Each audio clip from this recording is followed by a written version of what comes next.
நீ மயக்கம் போட்டு விழுந்த உடனே ஒரு பாட்டி உன் ஆடி பிடிச்சு பார்த்து நீ கர்ப்பமா இருக்கன்னு சொல்லிட்டாங்க.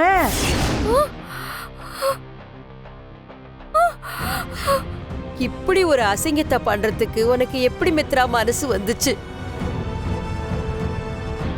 மித்ரா, உனக்கு யாரையாவது பிடிச்சிருந்தா அதை என்கிட்ட சொல்லியிருக்கலாம்ல. எதுக்கு நிச்சயதார்த்தம் வரைக்கும் வரணும்?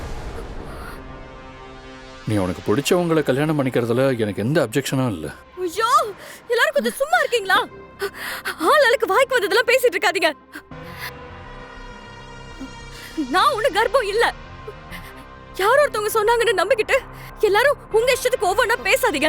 ஏய், பண்றதையெல்லாம் பண்ணிட்டு இப்ப போய் சொல்லிக்கிட்டு இருக்கியா? ஒண்ணு பண்ணுவியாடி? பண்ணுவியா? பாட்டி, பாட்டி பாட்டி சொல்லுடி. பாட்டி, வேண்டாம் பாட்டி. சொல்லு. பாட்டி இல்ல, நான் சொல்றத கொஞ்சம் கேளுங்க. நான் கர்ப்பமா இல்ல இல்ல இல்ல. டாக்டர், என்ன விஷயம் மித்ரா? எல்லாரும் ஒண்ணா வந்திருக்கீங்க, ஏதாவது பிரச்சனையா? நீ ஏன் ஒரு மாதிரி டென்ஷனாவே இருக்க? டாக்டர், என்ன உடனே செக் பண்ணி பார்த்து நான் பிரெக்னெண்டா இருக்கனா இல்லையான்னு இங்க இருக்கிற எல்லாருக்கும் சொல்லுங்க. என்னாச்சு மித்ரா? ஏதாவது பிரச்சனையா? ப்ளீஸ் டாக்டர், நான் சொன்னதை பண்ணுங்க.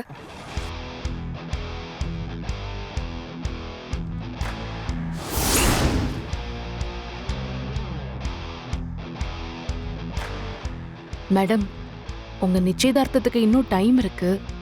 அதனால நீங்க வேணா ஜூஸ் மாதிரி ஏதாவது குடிக்கணும்னா குடிங்க. ஓ யா, எனக்கு வச்ச ஜூஸ் தான் குடிக்கிறேன். மேடம் மேடம், நீங்க உட்காருங்க, நான் எடுத்து கொடுக்கறேன். ஓகே.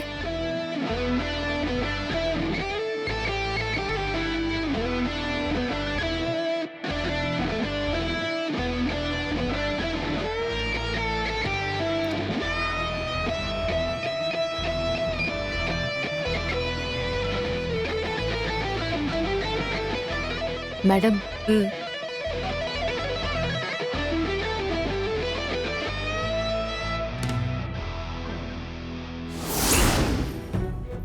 அம்மா, நீங்க எனக்கு ஒரு ஹெல்ப் பண்ணணும்.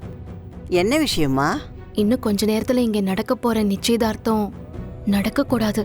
ஒரு நல்ல விஷயம் நடக்கும்போது இந்த மாதிரி பேசுறது தப்பில்லையாமா? உன்னை பார்த்தா நல்ல பொண்ணு மாதிரி இருக்கு. அம்மா, அந்த மித்ராவால நான் என் வாழ்க்கையில நிறைய விஷயங்களை இழந்துட்டேன். இப்ப என் வாழ்க்கையே போயிடும் போல இருக்கு.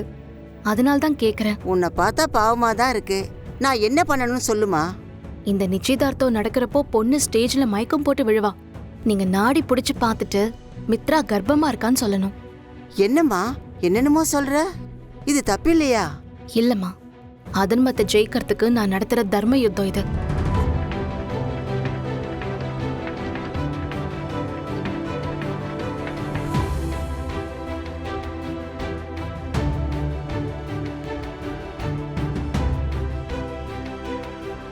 என்னம்மா சொல்ற? இவ்ளோ விஷயம் நடந்திருக்கா? கவலைப்படாதம்மா, நீ சொன்ன மாதிரியே நான் பண்றேன். இந்த நிச்சயதார்த்தம் நடக்காது. நீ தைரியமா இரு. ரொம்ப சரிம்மா, சரிம்மா.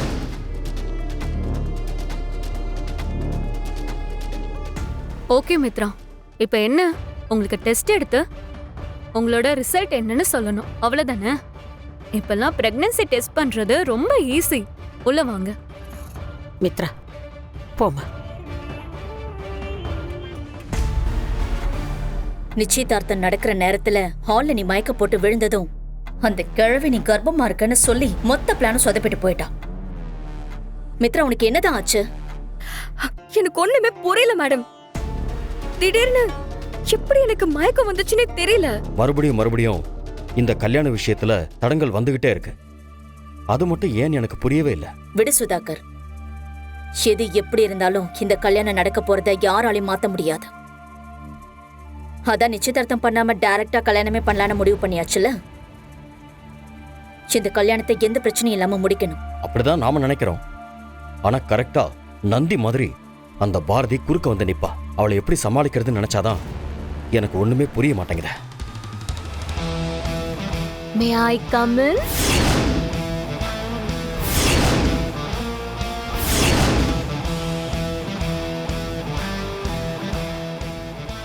இவளை இப்பதான் நினைச்சோம், உடனே வந்து நிக்கிறா பாரு.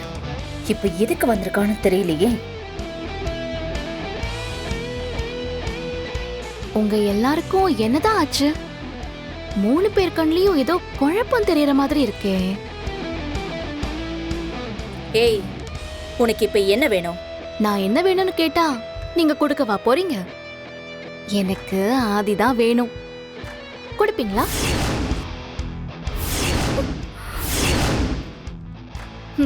நான் கேக்குறத எப்பவும் உங்களால கொடுக்கவே முடியாது. சரி, நான் நேரா விஷயத்துக்கே வரேன். இந்த கல்யாண பொண்ணு இருக்காங்கல்ல, கல்யாண பொண்ணு, வை குழப்பம்? நீதான் மித்ரா. நீ கர்ப்பமா மாறின கதைய உன்கிட்ட சொல்லிட்டு போலாம் தான் வந்தேன். பாரதி, நீ ரொம்ப ஓவரா போற. என்ன உன் கதை? அத சொல்றதுக்கு தானே நான் வந்திருக்கேன். புரியலையா? உங்க எல்லாருக்கும் புரியற மாதிரி விளக்கமா சொல்றேன். நீ எல்லாம் என்ன ஜென்மோன்னு எனக்கு தெரியல. அந்த பாட்டி உனக்கு கல்யாணம் பண்ணி வைக்கிறதுக்காக லண்டன்ல இருந்து கிளம்பி வந்து இங்க உட்கார்ந்துட்டு இருக்காங்க. நீ என்னடான்னா கேவலம் உன் நிச்சயதார்த்தம் நடக்கணுங்கிறதுக்காக அவங்க உயிரோட விளையாடி இருக்க. உங்களெல்லாம் நினைக்கிறதுக்கே எனக்கு அசிங்கமா இருக்கு. இந்த பவானி சொல்றத கேட்டுக்கிட்டே இரு. ஒரு நாளைக்கு நீ நடு ரோட்ல அனாதையா தான் நிக்க போற. ஏய், என்னடி சும்மா ஓவரா பேசிக்கிட்டு இருக்க? பவானி, நான் அப்படிதான் பேசுவேன். என்ன பண்ணுவ நீ? இல்ல என்ன பண்ணுவேன்னு கேக்குறேன். நீங்க ராஜேஸ்வரி மேடம்க்கு பண்ண விஷயத்த சொல்லிருந்தனா உங்க வண்டவாளம் எல்லாமே தண்டவாளம் ஏறி இருக்கும். நானும் உங்க திருவிளையாடல் எல்லாத்தையும் ராஜேஸ்வரி மேடம் கிட்ட சொல்லி இந்த நிச்சயதார்த்தத்தை நிறுத்திடலாம் தான் நினைச்சேன். ஆனா என்கிட்ட அதை சொல்றதுக்கு சரியான ஆதாரம் இல்ல. அதனால பேசாம இருந்துட்டேன். இப்போ நீதான் அந்த வேலையை பார்த்தேன்னு தெரிஞ்சிருச்சுல. அத புடிச்சிட்டு போய் கரெக்டான ஆதாரத்தை சரியான நேரத்துக்கு எங்க கொடுக்கணுமோ அங்க கொடுத்துருவேன். நீ இந்த பவானி கூட கூட்டு சேர்ந்துக்கிட்டு உருப்பிடாம தான் போக போற. என்னடா இதையே திரும்ப திரும்ப சொல்றாளேன்னு பாக்குறியா? உண்மைய எத்தனை தடவை வேணாலும் சொல்லலாம். ஆக்சுவலா எனக்கு ஒரு சந்தேகம் பவானி. மாத்திரை இருந்துச்சு, ஓகே. அது எதுக்கு ஊசி போடுற இன்ஜெக்ஷன்லாம் அங்க வச்சிருந்த?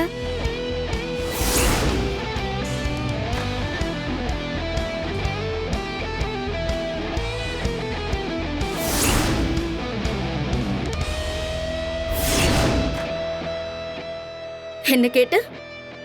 அந்த இன்ஜெக்ஷன் எதுக்குன்னு தானே? ஒரு நாளைக்கு அதை உனக்கு போட்டு மொத்தமா அனுப்ப வேண்டிய இடத்துக்கு அனுப்பலான்னு தான் வச்சிருக்கேன். இந்த விளக்கம் போதுமா, இல்ல என்ன கொஞ்சம் ஏதாவது வேணுமா? ஐயோ, அப்படியா? ஐயோ, இந்த விஷயத்த நீங்க சொன்னதும் நான் பயந்து போயிட்டேன் பவானி. என் கைய பாருங்க, அப்படியே பயத்துல உதறுது.